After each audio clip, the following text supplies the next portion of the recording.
నమస్తే welcome to Shri పేపర్నెస్. ముందుగా headlines.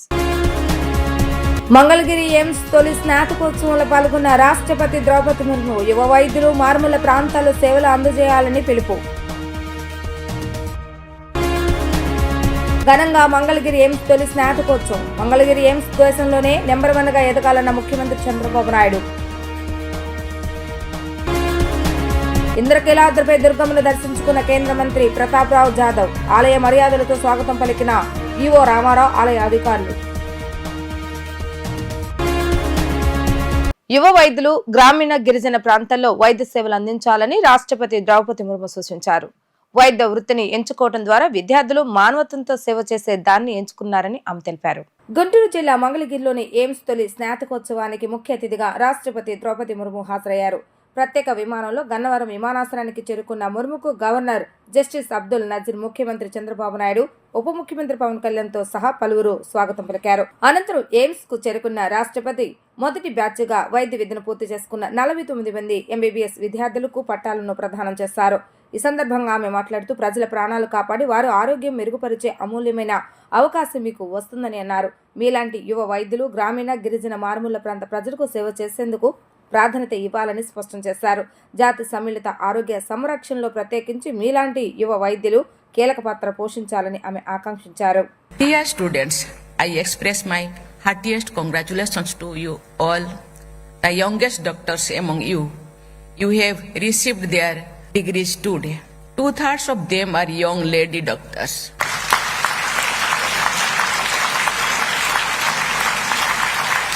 My special congratulations to these doctors who have done us proud. I convey my special appreciation for the young doctors who have been awarded gold medals today. Among the medal winners too, our daughters have accounted for the large share of the glory. The rising participation of women in the medical profession and their significant contributions demonstrate that we are becoming a truly developed society. This also highlighted the fact that given opportunity, our daughters excel in every field. By choosing the medical profession, you have chosen the path of serving humanity. You will get invaluable opportunity to save people's life and improve their health. You have developed the competence of make use of such opportunities. I am sure that you will dedicate yourselves to continuous learning and keeping your capabilities at par with the best and the latest. The journey of sustained excellence in the medical profession is going to be very rewardable and satisfying. I would like our young doctors like you to give priority to providing medical care and services to people living in rural, tribal and remote areas, providing inclusive health care in our national goal. Doctors, especially young doctors like you, have a key role in achieving this goal. I hope that all of you will discharge this responsibility with utmost dedication and make invaluable contribution in building a healthy, prosperous and developed India. Mangalagiri AIIMS భారతదేశంలోనే number 1 అవుతుందని CM Chandrababu Naidu పేర్కొన్నారు.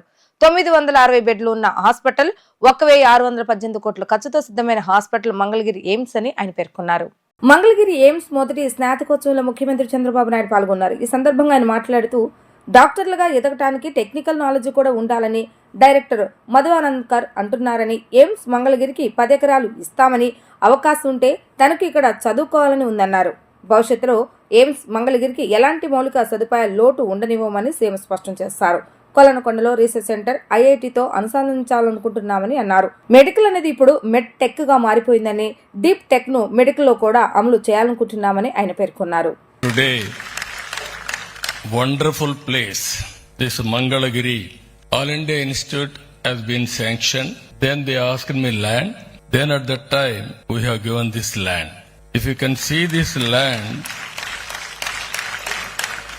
no All India Institute of Medical Science is having this type of land in the country itself, one of the best land. At that time I thought I can give anywhere, but this is a premier institute. I wanted to give one of the best land. That's why if you see in India, Amaravati will be the future city, that also modern city.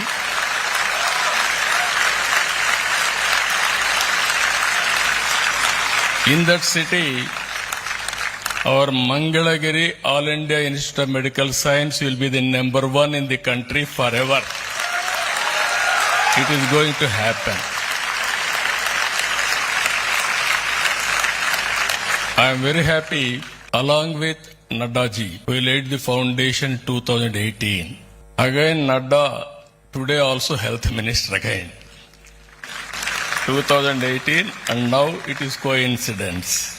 And also today this hospital, 960 beds, 1618 crores they have spent money. Today, first convocation within 9 years time.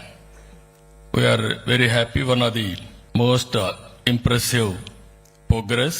Honorable Prime Minister Narendra Modi ji has dedicated this institution to the nation.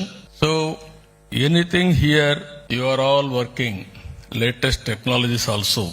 Your director has given very well, linking with IIT. Originally, all medical colleges are studying only MBBS. Today you wanted to become best leaders in medical profession. You have to study technology also, and also you have to go management also. All these things you have to integrate. Then only you will have bright future. Today, it is another very good example. By paying 10 rupees, anybody can have a treatment in All India Institute of Medical Science. That is the best service available for all of you. కేంద్ర మంత్రి ప్రతాప్ రావు దుర్గమ్మను దర్శించుకున్నారు. ఆరోగ్య శాఖ, AYUSH family welfare, government of India అధికారులతో కలిసి ఇంద్రకీలాద్రికి చేరుకున్న మంత్రి ప్రతాప్ రావుకు చిన్నరాజగోపురం వద్ద దేవస్థాన ఈవో కెఎస్ రామారావు, వేద పండితులు ఆలయ మర్యాదలతో స్వాగతం పలికారు. శ్రీ అమ్మవారి దర్శనానంతరం రాయబార మండపంలో వేద పండితులు ఆశీస్సులు పలుకగా ఈవో రామారావు అమ్మవారి శేషవస్త్రాన్ని, ప్రసాదాన్ని, చిత్రపటాన్ని అందజేశారు. కుటుంబాలకు ఆర్థిక చేయూతను, పర్యావరణ పరిరక్షణకు మేలు చేసే పీఎం సూర్యఘర్ ముఫ్త్ బిజిలీ యోజన పథకం అమలుకు బ్యాంకుల వెనుముక అని రుణ మంజూరు దరఖాస్తులను త్వరితగతిన పరిష్కరించాలని జిల్లా కలెక్టర్ డాక్టర్ జి లక్ష్మీష కోరారు. ప్రతివారం పథకంపై సమీక్ష నిర్వహించనున్నామని, పథకం అమల్లో జిల్లాను నెంబర్ 1లో నిలబెట్టడంలో బ్యాంకులు కీలక పాత్ర పోషించాలన్నారు. స్వర్ణాంధ్ర 2047 విజన్ లో భాగంగా ప్రతి శాఖ 15% వార్షిక వృద్ధి సాధించాలని, ఈ నేపథ్యంలో పునరుత్పాదక ఇంధన వనరులను ప్రోత్సహించవలసిన అవసరం ఉందని కలెక్టర్ లక్ష్మీషా వివరించారు. కలెక్టరేట్ లోని శ్రీ పెంగళ వెంకయ్య సమావేశ మందిరంలో పీఎం సూర్యఘర్ పై బ్యాంకర్లతో సమన్వయ సమావేశాన్ని కలెక్టర్ జి లక్ష్మీషా సోమవారం నిర్వహించారు. ఈ సందర్భంగా కలెక్టర్ మాట్లాడుతూ పీఎం సూర్యఘర్ ముఫ్త్ బిజిలీ యోజన పథకం ద్వారా రాయితీతో ఇంటిపై సోలార్ ప్యానెల్ను ఏర్పాటు చేసుకుని విద్యుత్ బిల్లుల భారాన్ని తగ్గించుకోవచ్చన్నారు. ఈ పథకం కరెంటు జనరేషన్ తో పాటు ఫ్యూచర్ జనరేషన్ బాగా వీలు కల్పిస్తుందన్నారు. శిలాజ ఇంధనాలపై ఒత్తిడిని తగ్గించి పునరుత్పాదక ఇంధన వనరులను సామాజిక బాధ్యతగా ప్రతి ఒక్కరూ ప్రోత్సహించవలసిన అవసరం ఉందన్నారు. 2 లక్షల విలువైన 3 KW సోలార్ ప్యానెల్ను 78,000 రాయితీతో ఇంటి పైకప్పుపై ఏర్పాటు చేసుకోవచ్చన్నారు. 20,000 లబ్ధిదారులు వాటా పోను మిగిలిన మొత్తాన్ని 7% తక్కువ వడ్డీతో బ్యాంకు రుణంగా పొందవచ్చన్నారు. ఈ వ్యవస్థ ద్వారా ఏడాదికి దాదాపు 32,000 రూపాయల ఆదాయం అవుతుందని వివరించారు. మన అవసరాలకు సరిపడ మిగిలిన సౌర విద్యుత్తును గ్రిడ్కు ఇవ్వడం ద్వారా యూనిట్కు ₹2.09 ఆదాయం పొందవచ్చని వివరించారు. సొంత ఇల్లు ఉండి కరెంట్ కనెక్షన్ ఉన్నవారు ఎవరైనా www.pmsuryaghar.government.in ద్వారా సులభంగా రిజిస్ట్రేషన్ చేసుకోవచ్చని, ఇప్పటికే స్వయం సహాయక సంఘాల మహిళలు, గ్రామ వార్డు సచివాలయ ఉద్యోగులు, వివిధ శాఖల ఉద్యోగులకు పథకంపై అవగాహన కల్పించడం జరిగిందని, ఈ నేపథ్యంలో పెద్ద ఎత్తున బ్యాంక్ లింకేజ్ దరఖాస్తులు వచ్చే అవకాశం ఉన్నందున వాటిని సరళీకృత విధానాలతో త్వరితగతిన పరిష్కరించాలని కోరారు. ప్రతివారం పథకంపై సమీక్ష నిర్వహించనున్నామని, పథకం అమల్లో జిల్లాను నెంబర్ 1లో నిలపడంలో బ్యాంకులు కీలక పాత్ర పోషించాలన్నారు. స్వర్ణాంధ్ర 2047 విజన్లో భాగంగా ప్రతి శాఖ 15% వార్షిక వృద్ధి సాధించాలని, ఈ నేపథ్యంలో పునరుత్పాదక ఇంధన వనరులను ప్రోత్సహించవలసిన అవసరం ఉందని ఆయన వివరించడం జరిగింది.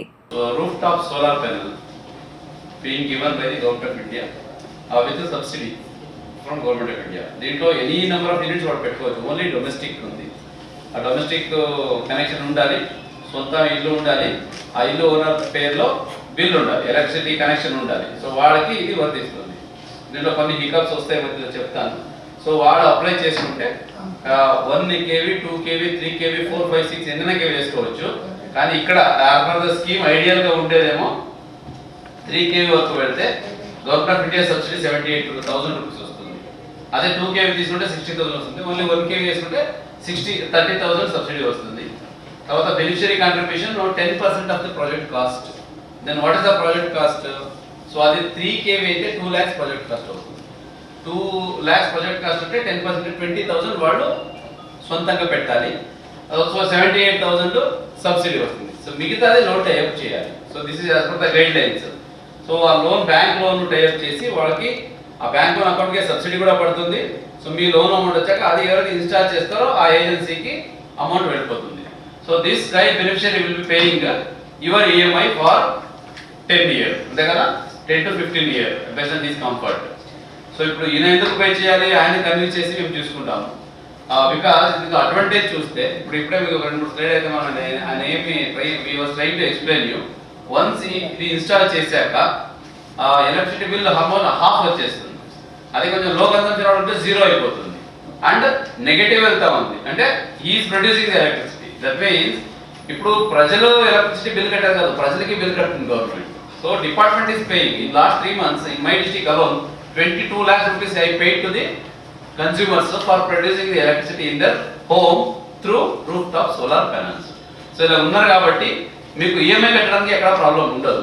Second being, so they are all my people only. అంటే ఏంటి, ఒకటి government employees 5,000 Sachivalayam staff are there, 2,000 other employees including myself are there. So they are my first group of people who will be getting installed. కాబట్టి మీకు loan sanction చేయడానికి ఏం problem ఉండదు.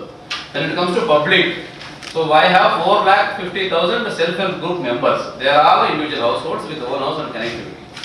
And they are out of them around 15% SC and 7% ST. Total 22 to 23% people are already getting government subsidy of 200 units free. They will also be brought to this.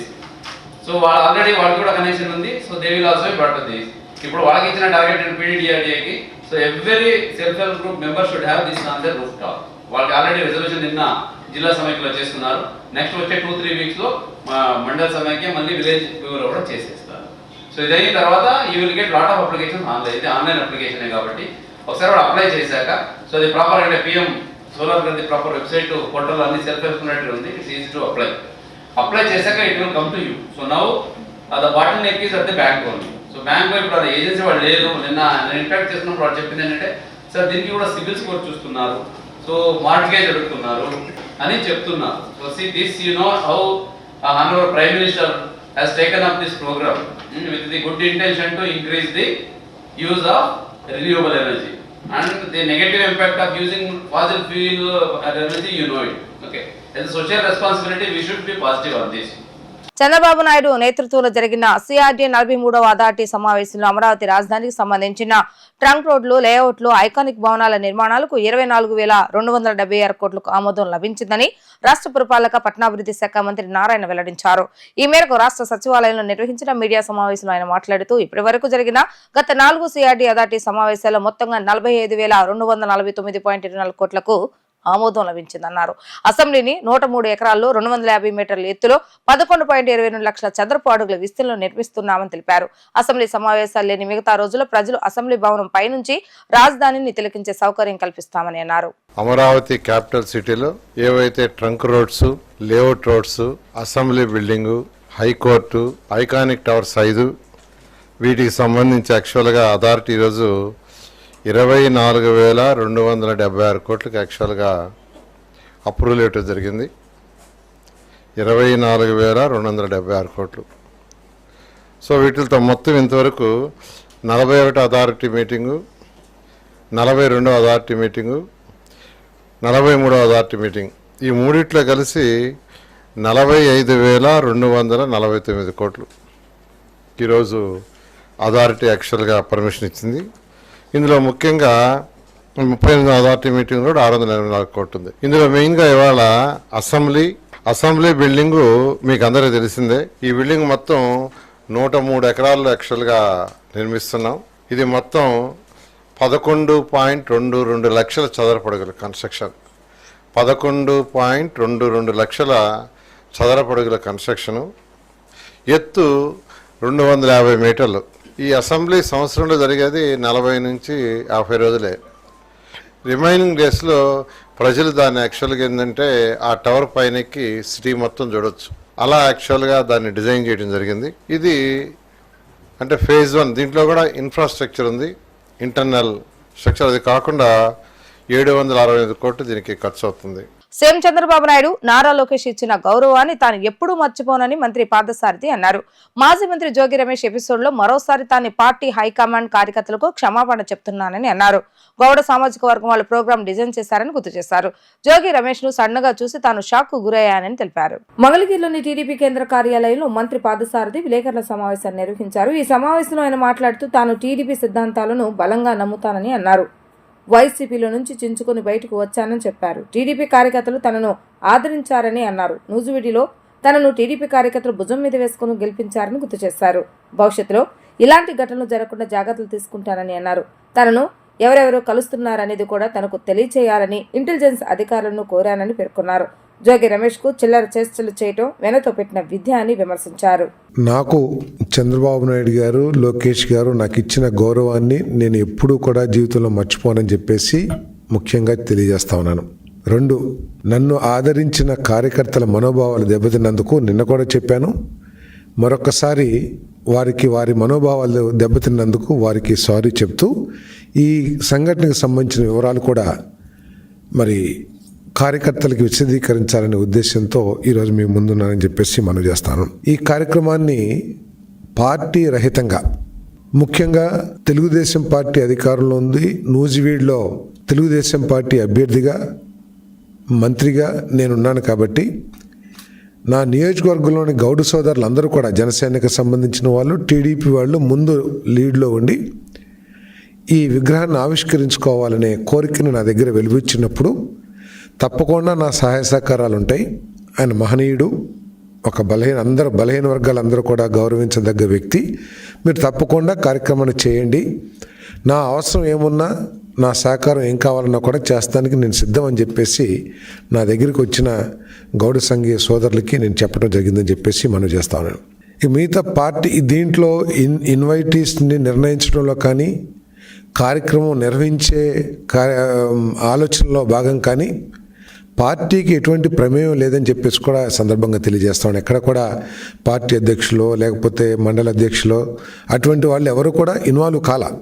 కేవలం గౌడ సంఘీయులు, వాళ్ళు గౌడ అధ్యక్షులు, Gowda secretaries, Gowda కోశాధికారులు, Gowda vice president, జిల్లా అధ్యక్షులు, మండల అధ్యక్షులు, నియోజకవర్గ వాళ్ళు మాత్రమే ఈ కార్యక్రమాన్ని డిజైన్ చేసుకుని చేస్తడం జరిగింది. సో ఇక్కడ ఆలోచించాల్సింది ఏమిటంటే వైఎస్ఆర్ కాంగ్రెస్ పార్టీ నాయకులు చాలా స్పష్టంగా ఉంది. ముఖ్య ఇన్వైటీస్ అందరూ కూడా తెలుగుదేశం పార్టీ నాయకులు. ఈ విధంగా ఇటువంటి కార్యక్రమాల్లో వచ్చి వారు కావాలంటే 11ంటికి ముందు ఫిక్స్ చేశారు కాబట్టి అప్పుడైనా వచ్చేయచ్చు, లేదా తర్వాతైనా వచ్చేయచ్చు. ఇటువంటి చిల్లర చేష్టలన్నీ కూడా వారికి వెన్నతో పెట్టిన విద్య. తర్వాత నాకు జోగి రమేష్ గారికి వ్యక్తిగత బలమైన సంబంధాలు ఏమీ లేవని చెప్పేసి కూడా నేను చెప్తా ఉన్నాను. నేను నూజివీడ్లో దివంగత నేత గౌతు లచ్చన్న విగ్రహ ఆవిష్కరణ కార్యక్రమంలో వైసీపీకి చెందిన మాజీ మంత్రి జోగి రమేష్ తో టీడీపీ నేతలు వేదిక పంచుకోవటాన్ని టీడీపీ నేత బుద్ధ వెంకన్న తీవ్రంగా తప్పుపట్టారు. ఎలా జరిగినా అక్కడ ఉన్న మీరు బాధ్యత వహించవలసి ఉందన్నారు. జోగి రమేష్ ను చూశాక ఆయన వేదిక నుంచో ర్యాలీ నుంచో దూరంగా వచ్చేసి ఉండాల్సిందని అన్నారు. జోగి రమేష్ లాంటి వ్యక్తులతో టీడీపీ నేతలు అంటకాగితే తామేలా పోరాటం చేయాలని ప్రశ్నించారు. అసలు పార్టీలో ఉండాలా వద్దా అనే ఆలోచన వస్తుంది అంటూ ఆయన సంచల వ్యాఖ్యలు చేశారు. వన్ టౌన్ నుండి తన నివాసంలో టీడీపీ నేత బుద్ధ వెంకన్న విలేకరుల సమావేశాన్ని నిర్వహించారు. సమావేశంలో ఆయన మాట్లాడుతూ నాడు చంద్రబాబు నాయుడు ఇంటిపై దాడికి వెళ్లిన జోగి రమేష్ తాము అడ్డుకున్న సమయంలో జరిగిన వివాదం వంటి అంశాలతో ఫోటోలను బుద్ధ ప్రదర్శించారు. ఆపై ఆయన మీడియాతో మాట్లాడుతూ నూజివీడ్లో జోగి రమేష్ పాల్గొన్న ఘటన అందరికీ బాధ కలిగించిందన్నారు. చంద్రబాబు నాయుడు ఇంటిపైకి వెళ్లిన వ్యక్తి జోగి రమేష్ అని నీచంగా దూషణలు చేసి చంద్రబాబు నాయుడుకు బాధ కలిగించిన వ్యక్తి జోగి రమేష్ అంటూ మండిపడ్డారు. అటువంటి నాయకుడితో టీడీపీ మంత్రి నేతలు కలిసి ర్యాలీ చేయటం బాధ కలిగించిందన్నారు. జోగి రమేష్ తో వేదిక పంచుకున్న ఘటనతో చంద్రబాబు నాయుడు గుండెల మీద తన్నిన విధంగా ఉందన్నారు. మా నాయకులను నేను ఏమీ అనలేను, కానీ అలా జరగకుండా చూసుకోవాల్సిందన్నారు. జోగి రమేష్ను మేము అడ్డుకొని ఉండకపోతే ఆ రోజు చంద్రబాబు నాయుడు ఇంటి గేటును తాకేవాడన్నారు. చంద్రబాబు నాయుడుపై అభిమానంతో తాము పోరాటాలు చేస్తామన్నారు. నిన్న జోగి రమేష్ ఉదాంతం చూసి ఆశ్చర్యపోయానని తెలిపారు. చంద్రబాబు నాయుడు, లోకేష్లు తనకు పదవులు ఇవ్వకపోయినా ఆ కుటుంబం పట్ల విధేయునిగానే ఉంటానన్నారు. నాకు వాళ్ళు ఆరాధ్య దైవం, పార్టీ ప్రజల కోసం పనిచేస్తూనే ఉంటానని అన్నారు. నిన్న జరిగిన ఘటన కారణంగా క్యాడర్ మొత్తం చాలా బాధపడిందన్నారు. పార్థసారథి, కొనగళ్ల నారాయణ, శ్రీశాలు ముగ్గురు సౌమ్యులుని కేవలం క్షమాపణ చెబితే సరిపోదు, క్యాడర్కు సమాధానం చెప్పాలని కోరారు. జోగి రమేష్తో కలిసి వేదిక పంచుకున్న నేతలు, కార్యకర్తలను శాంతింపచేయాలన్నారు. నారా లోకేష్ను కలిసి కూడా జరిగిన విషయం వివరించాలని, జోగి రమేష్ వంటి వ్యక్తులను టీడీపీలో అసలు చేర్చుకోకూడదు అని బుద్ధ వెంకన్న స్పష్టం చేశారు. ఏదైతే నూజివీడు నియోజకవర్గంలో గౌతు లచ్చన్న గారి విగ్రహ ఆవిష్కరణకి జోగి రమేష్ దానికి హాజరవడం, అలాగే జోగి రమేష్ హాజరైన మా పార్టీ చెందినటువంటి నాయకులు, ఈరోజు పెద్ద పెద్ద పొజిషన్లో ఉన్నటువంటి నాయకులు ఆ ఊరేగింపులో జీపు మీద వెళ్ళడం, అలాగే వేదికను పంచుకోవడం అనేది యావత్ రాష్ట్రమే కాదు, ఏదైతే ప్రపంచ దేశాల్లో చంద్రబాబు నాయుడు గారిని అరెస్ట్ చేసినప్పుడు ధర్నాలు, రాస్తారోకోలు చేశారో వాళ్ళందరికి కూడా మనస్తాపం కలిగించండి. ఎలాగంటే జోగి రమేష్ చంద్రబాబు నాయుడు గారి ఇంటి మీద దాడి చేసి అసెంబ్లీలో ఒక 10-15 మంది చెత్తగాళ్ళందరూ కూడా చంద్రబాబు నాయుడు గారి కుటుంబం గురించి మాట్లాడిన వాళ్ళలో జోగి రమేష్ ఒకడు. చంద్రబాబు నాయుడు గారి గుండెల మీద కొట్టినటువంటి వ్యక్తి జోగి రమేష్. కానీ అలాంటి జోగి రమేష్తో వేదికను పంచుకోవడం అనేది, అలాగే ఊరేగింపులో పంచుకోవడం అనేది మా నాయకులు యావత్ చంద్రబాబు నాయుడు గారిని అభిమానించే వాళ్ళని, తెలుగుదేశం కార్యకర్తలు, నాయకులు, అలాగే వ్యక్తులు కూడా చంద్రబాబు గారికి పార్టీతో సంబంధం లేకుండా చాలామంది దేశవ్యాప్తంగా ఆయన అభిమానిస్తారు. వాళ్ళందరినీ కూడా గుండెల మీద తన్నినట్టు అయింది. అయితే వాళ్ళని నేనేం వ్యక్తిగతంగా విమర్శించను. ఆ పాల్గొన్నటువంటి నాయకులందరూ కూడా వ్యక్తిగతంగా మంచి వ్యక్తులే. వాళ్ళని నేను